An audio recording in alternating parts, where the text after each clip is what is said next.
Ciao and welcome to Tortellino time.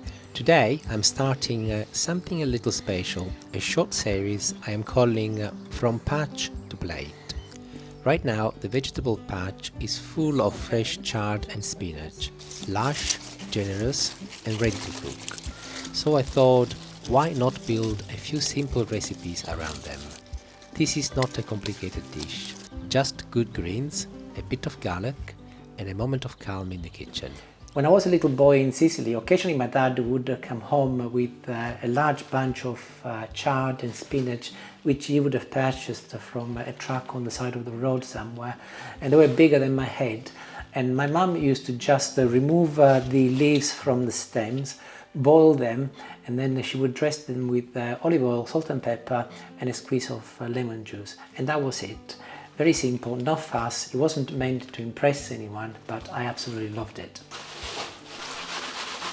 Today I'm cooking something very similar, just with spinach and chard, gently fried in garlic and olive oil. I like to mix the two. Chard has an earthy mineral quality, spinach softens it, makes it round.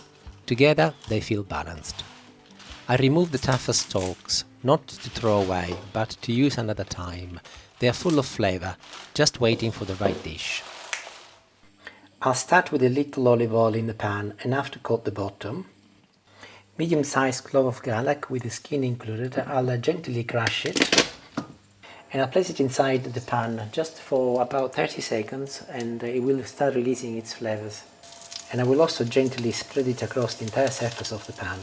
And after about 30 seconds, when the garlic is fragrant, I'll start adding my greens and they will wilt very quickly. And adding a pinch of salt now will ensure that it brings out all of the beautiful flavour.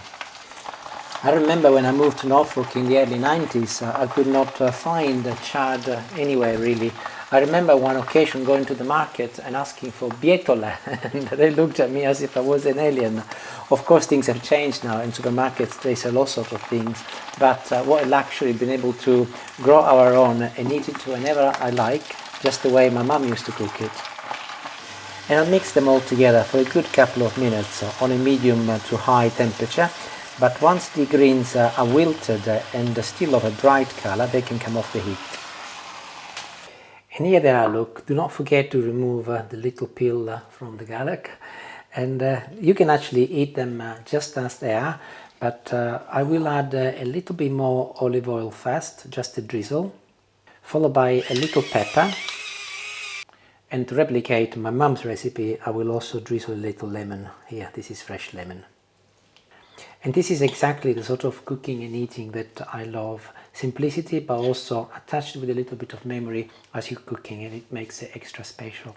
And you can eat this on its own or as a side dish with anything, fish, meat, chicken. And also, if you like, you could try with some rustic bread, on top of some rustic bread, or you can toast it if you want, and maybe a little drizzle of olive oil on the bread first, entirely up to you.